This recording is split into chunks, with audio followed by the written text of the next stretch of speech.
Do you ever get the feeling that a life can dissolve before your eyes, not with a scream or a headline, but with a gradual, silent fading, like the last trace of breath on a cold window? Have you ever walked down a quiet suburban street at dusk, when the air hangs thick and golden, and wondered what secrets are hidden behind all those closed doors? Maybe you passed a house that looked just like all the others. White siding, curtains drawn, lawn clipped short, but inside, in the corners where the sun never reaches, a life was shrinking little by little, day by day. Imagine a kitchen where the clock always seems to tick a little too loudly, a hallway that smells faintly of bleach and something sweeter, almost like the memory of cinnamon and apples, but faded, distant, unreachable. In a house like that, you might catch a glimpse, a nervous girl with hair too curly, clothes a little too worn, eyes darting to the floor. You'd barely notice her, and if you did, you'd look away. That's how the world erases people. Not all at once, but in tiny, merciless increments. This is not the story of a famous murder. It's the story of the ones who vanish slowly, quietly, first from memory, then from the world. Peggy, that was her name, though for years no one knew it. She was the kind of person who slips through cracks, the kind you could walk past every day and never see. And it's only after she's gone that the silence she leaves behind becomes impossible to ignore. Let me take you back, not to the scene of a crime, but to the scene of a life dissolving, a story whispered through thin walls, through a field where secrets and wildflowers grow side by side. Listen closely, and maybe you'll hear her too. You can tell a lot about a person by the way they fill a space. Linda's house was not the kind of place that made you feel at home. The floors were always cold, the lights always just a little too bright or a little too dim. Every room smelled faintly of antiseptic and something sour underneath. The kitchen was full of rules. Don't touch this. Don't sit there. Don't use the good towels. The children were taught to keep their voices down, and Peggy learned it too. Sometimes, if you listen in the hush of the afternoon, you could hear Linda moving through the house, her footsteps quick and heavy, the kind that say, "I want to be alone with my thoughts." There was always tension in the air, the kind that makes you keep your shoulders hunched, your breath shallow. Even the family dog learned to disappear when Linda was in a certain mood. Peggy tried to make herself small, quieter than the ticking clock on the wall. She learned to read Linda's face for signs, a twitch at the corner of her mouth, the way her hands would grip the back of a chair a little too hard. She became an expert in the language of warning signs. But there were good days, too, or at least days that started good. Days when the sunlight fell in soft squares on the living room carpet, and the house was, for a moment, almost peaceful. Peggy would hum as she washed the dishes, and imagine she was somewhere else, somewhere safe. But good days never lasted. I want you to imagine that stretch of land, where the city's edge blurs into the countryside, a place where the air tastes like dust and old leaves, and the only sound at night is the wind hissing through the rows of corn. It's the kind of place where you could scream and no one would hear you, except maybe the birds, and even they would take flight, startled, and then forget you ever existed. It was out there beneath a sky heavy with rain that Peggy's story came to an end, not with a shout, but with a silence so profound it seemed to swallow the world. They found her where the road meets the field, just past where the pavement turns to gravel and the weeds grow taller than a man's hip. Her body looked almost peaceful from a distance, as if she had simply lain down and fallen asleep. But as you drew closer, you saw the truth written in bruises and burns in the unnatural bend of her arm. The smell of rain was thick in the air. The ground was soft, half mud, half mulch, and the police had to step carefully so as not to disturb what little evidence the storm hadn't washed away. There's something about a scene like that the quiet, the crows circling overhead, the sense that the land itself is holding its breath. Even the most hardened officers felt it, that prickling at the back of the neck, the realization that here, in this lonely place, someone's life had ended in fear and pain, and that the world had kept spinning all the same. In the morgue, they studied Peggy's body, trying to piece together the story that no one else had told.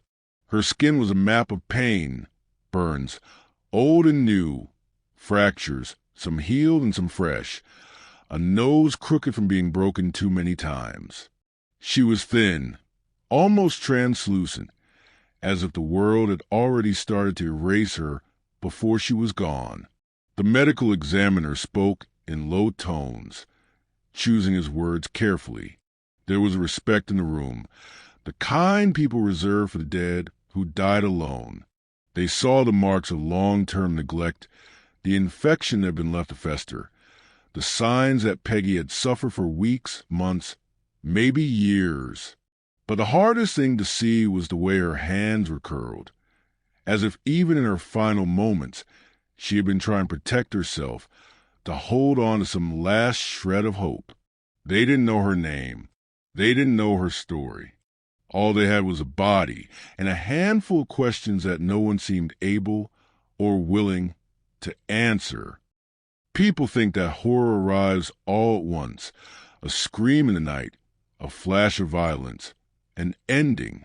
But most horror is slow, quiet, creeping in with the morning light and settling in the corners by evening. Peggy's world shrank one careful step at a time. There was the bus ride she used to take with her mother, the dusty seat, the window fogged by her breath, the view of grocery stores and gas stations, the way her mother would press her hand against Peggy's knee when she got anxious in crowds. That memory always felt warm, almost safe, as if the world was larger than, less dangerous. After her mother died, those rides vanished. The city, once sprawling and full of possibility, became an obstacle course. Every street a threat, every face a mystery, every kind word suspect. Neighbors spoke about her, but never to her.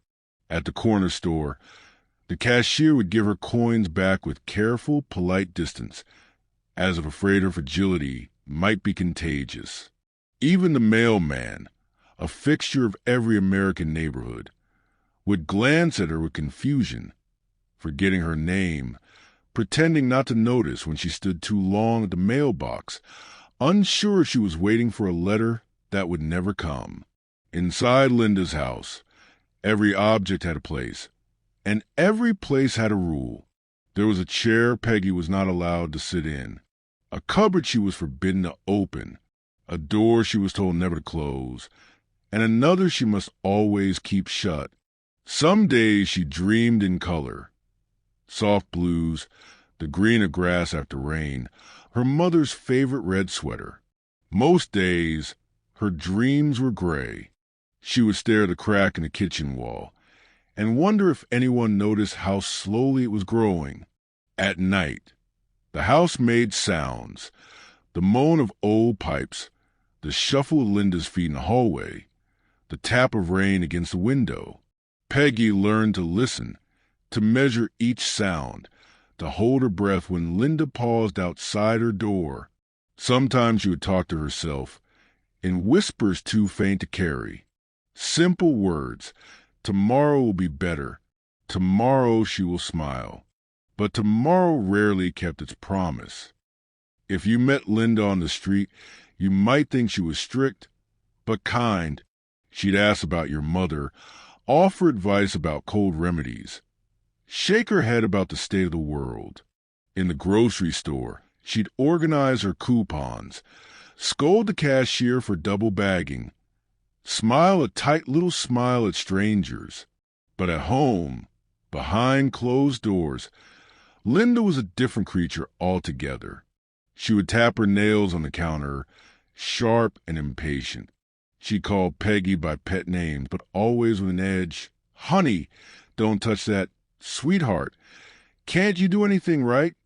On good days, Linda ignored Peggy. On bad days, she did not. Linda's children knew when to be quiet. They learned early that moods could shift without warning, that sometimes the best thing to do was disappear before the storm arrived.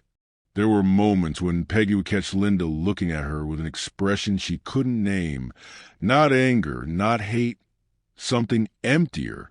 It was as if Linda saw right through her, as if Peggy had become a ghost, haunting a house that was never truly hers.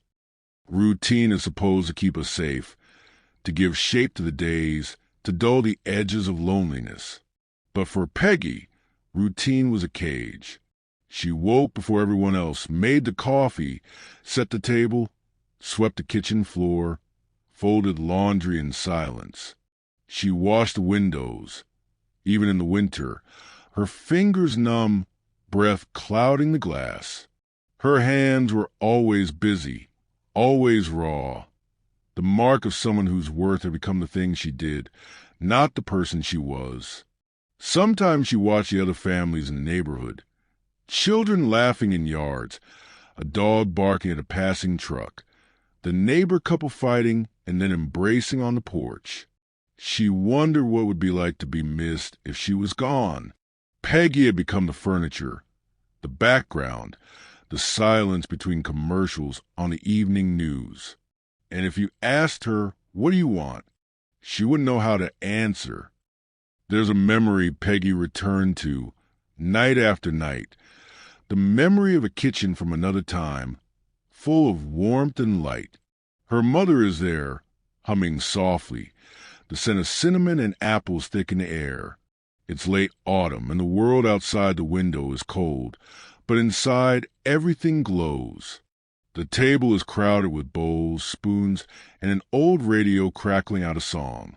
Peggy, younger and still innocent, sits at her mother's side, flour dusting her small hands. She listens as her mother tells stories, little fables, superstitions, the kind of tales you only half believe as a child. Her mother's voice was gentle, never hurried. Some people, she would say, are like candle flames. They burn quietly, but they warm everything around them. But you have to keep them safe, or the world will blow them out. Peggy never forgot that. It became a kind of prayer, one she would recite years later when the house felt too cold, when her skin stung from cleaning chemicals, when she longed for arms to wrap around her and promise that everything would be all right. In those moments, the memory was her secret talisman, a hidden room in her mind where Linda couldn't enter, where no sharp word or slap could find her. She'd close her eyes, breathe in the phantom scent of apples and cinnamon, and remind herself, once she was loved, once she was safe. Winter in the Midwest is a living thing. It presses into the windows, rattles the old siding, finds every crack and makes itself at home. The house where Peggy lived was never truly warm. Not for her. The good blankets belonged to the children, and the only heater she was allowed to use was a battered, unreliable thing that hissed and sighed, but rarely did its job.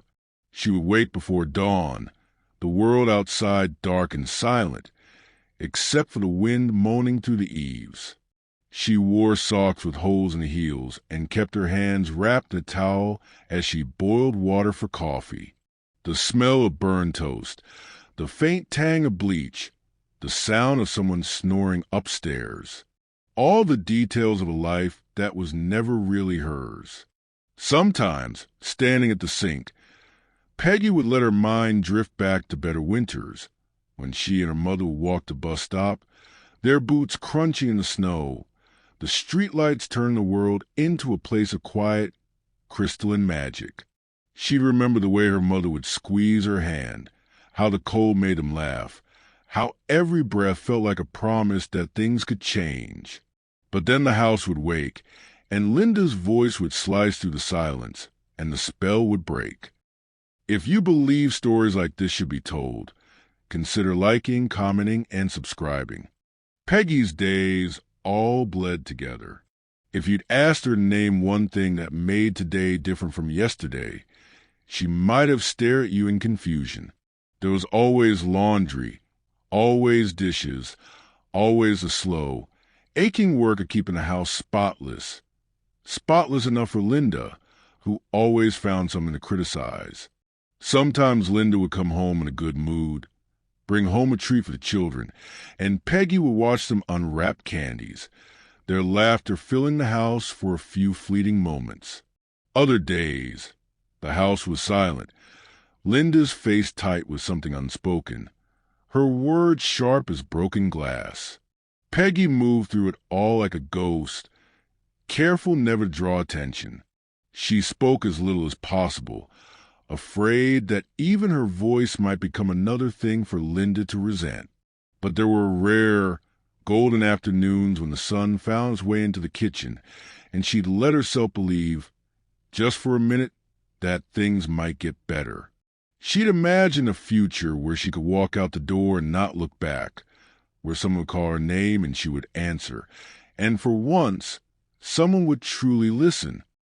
There's something uncanny about suburban neighborhoods, the illusion of safety, the neat lines of hedges and driveways, the sameness of it all.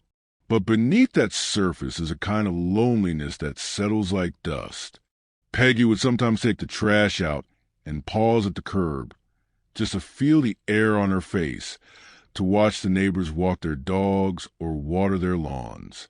Sometimes someone would wave, a polite, distant gesture, but never more than that. She wondered if anyone ever noticed how long she stood there, how much she longed to belong. Every house had its own secrets. She could see it in the way people looked past her, in the way no one asked about the bruises on her arms, the tiredness in her eyes. Maybe they saw, maybe they didn't. Maybe it was easy not to see. There was a dog next door, old and slow, who would sometimes limp over to the fence and stare at Peggy through the slats.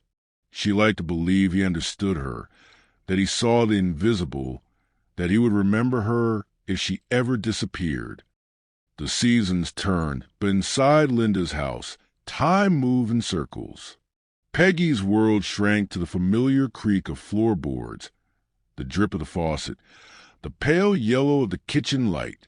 She became an expert at vanishing, blending into wallpaper, her footsteps softer than dust. She learned to anticipate moods by the way Linda closed the door, the pitch of her voice, the silence that stretched too long. Each day, she found new ways to escape inside herself. Sometimes it was remembering the old park by her childhood apartment, the one with the broken swings and the birch trees where she used to collect fallen leaves. Other times, it was listening to the sounds of life outside her window, a lawn mower in the distance, children's laughter after school, the far-off whistle of a train. All reminders of a world moving on, a world she could almost reach but never quite touch. Meals were rituals of discomfort. She would eat quickly, barely tasting the food, always waiting for the next command, the next complaint. The only comfort was the nightly ritual of folding laundry by the window. She watched the street lamps flicker to life, breathing in the chill, dreaming of slipping out and never coming back. Sometimes, late at night, she'd hear the neighbor's TV drifting through the walls, fragments of sitcom laughter, a weather forecast, a love song. She imagined each voice belonged to someone who might rescue her, if only they knew. But no one came. There are places in every house that gather memories. A sunbeam on the carpet, the cool tile beneath bare feet, the faded photograph wedged behind a mirror. For Peggy, memories became a refuge. She'd remember her mother brushing her hair, humming lullabies in the dusk, telling her she was special, she was loved. The memory was so clear. She could almost feel the brush's gentle tug, hear the voice low and close in her ear. It was these little moments that kept her going, the ones no one could take. On her worst days, Peggy would slip into her mother's old sweater, kept hidden at the back of her closet. The sleeve swallowed her hands. The scent of laundry soap and faint perfume was a lifeline. Sometimes she'd hold the sleeves to her face and whisper old stories aloud, as if repeating them might conjure protection. Outside, the world continued its routines. Mail delivered, cars parked, sprinklers humming in the afternoon. She was both a part of it and utterly alone. Even the walls seemed to conspire, keeping secrets just out of reach. There's a special loneliness in being invisible among others. Peggy moved through her days as a shadow, her voice barely above a whisper, her presence barely noted. Linda's children accepted her as part of the background. The one who made lunch, who folded socks, who disappeared at the first sign of trouble. Sometimes one of them would say, "Thank you," in the careless way children do, and Peggy would hold on to the word like a pebble in her pocket, turning it over and over, reminding herself she still existed.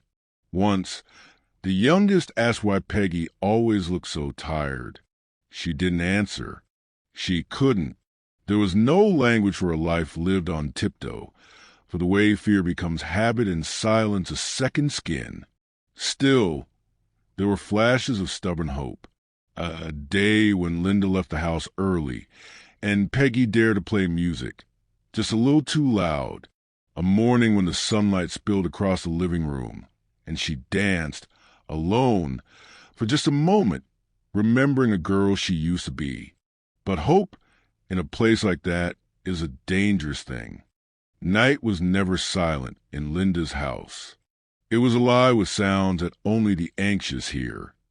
The tick of the hallway clock, the groan of old pipes, the slow exhale of the wind pressing at the windows. Peggy would lie on the too small mattress, hands curled under her chin, listening for danger in every creak and sigh.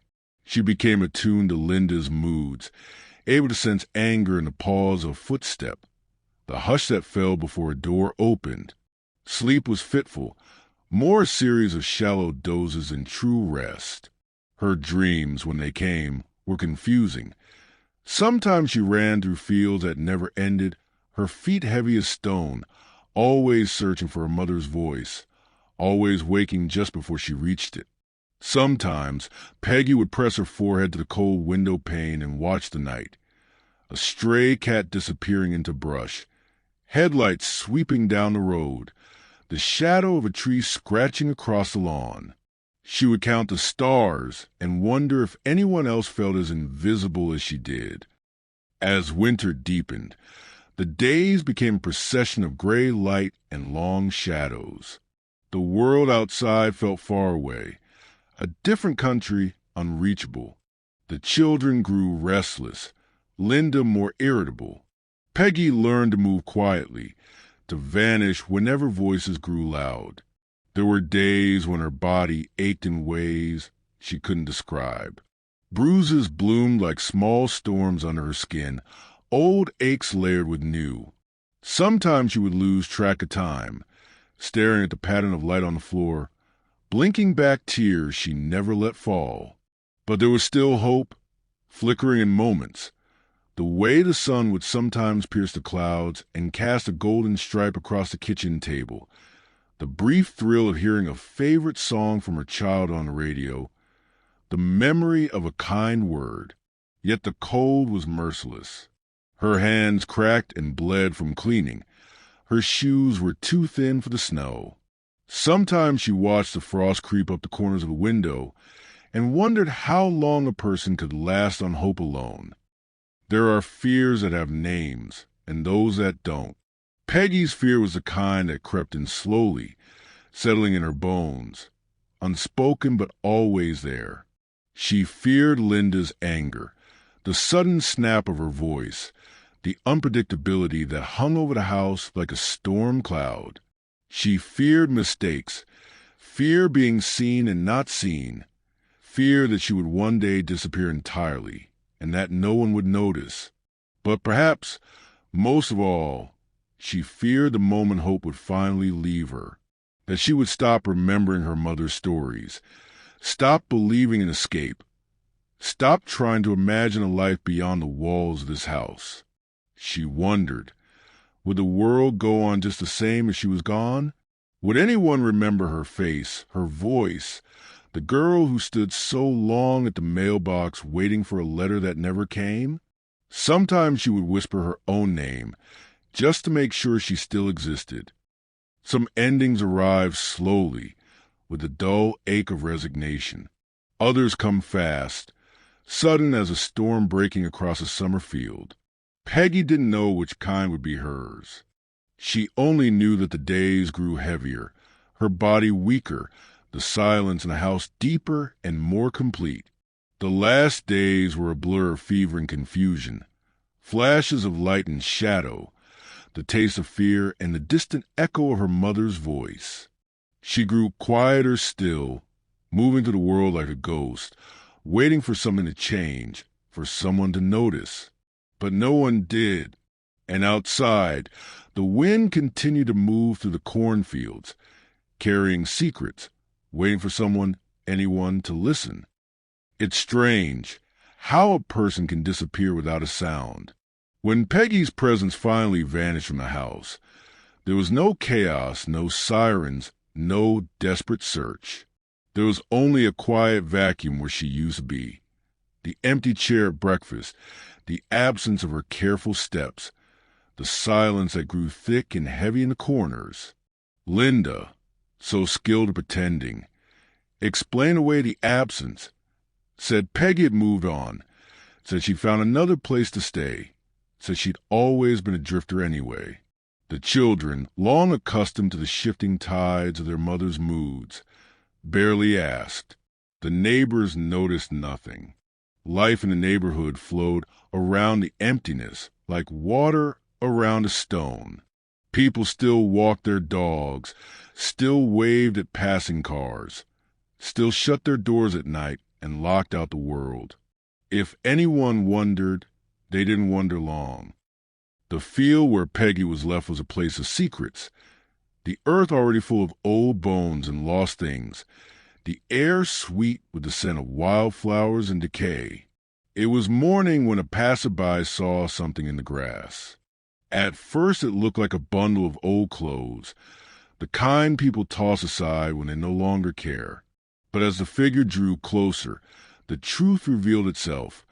A body, twisted and still, face turned away from sun. There was a hush in the air, as if the land itself had been waiting for someone to bear witness. The crows gathered in the trees, silent, expectant. The police came, careful and somber. They documented what they could, though the rain had washed away so much. Footprints, fingerprints, the delicate traces of a life snuffed out in silence. All they had was the body and the mystery. A nameless woman, bruised and broken, left to the mercy of the elements. For years, that was all she was. A Jane Doe, an unsolved puzzle, a story no one finished, a ghost wandering the margins of the news. But bodies remember what the world tries to forget. Peggy's story was written in every scar and every fracture, every healed wound layered atop the last. The medical examiners read the language of pain, the signs of neglect, the evidence of hunger, the small clues that spoke of a life lived in the shadows. And though no one knew her name, those who cared for her in death treated her with a kind of reverence. The funeral was simple, the grave marked only with a guess. Daughter, gone but not forgotten. But for a long time, she was forgotten by everyone except the shadows and the wind. The years passed. Faces changed, memories faded. But the question remained, whispering to the cornfields and across empty streets. Who was she? Who mourned for her? Why did no one come? Time is not always kind, but sometimes it is persistent. Science, and a handful of stubborn investigators, refuse to let go. DNA, bone fragments, isotopes, the slow unraveling of possibility after possibility, until finally a name emerged from the fog.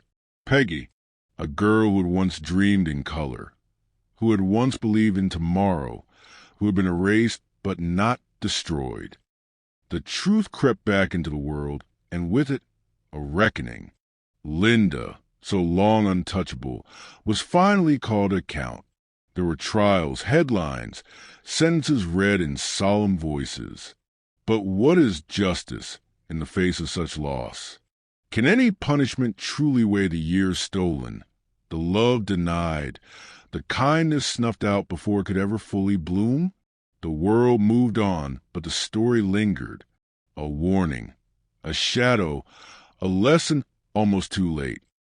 Peggy's grave now bears her true name. Sometimes visitors leave flowers, wild ones, the kind that grow in forgotten places. Sometimes a stranger stands beside the headstone, reading the letters aloud, letting the name echo into the open sky. But mostly, she is remembered by those who will never meet her, by the ones who walk through lonely places and feel a presence at their side, by those who wonder how many other voices have been lost, how many lives have slipped through cracks. Her story is a warning and a hope, a reminder that to see someone truly see them is a kind of grace, that even when the world tries to erase a person, the memory of kindness can survive. So I ask you, would you have noticed her? Would you have seen the girl in the window, the shadow in the hallway, the hope behind tired eyes? Or would you, like so many, have turned away, letting the wind carry her name, letting the field swallow her memory?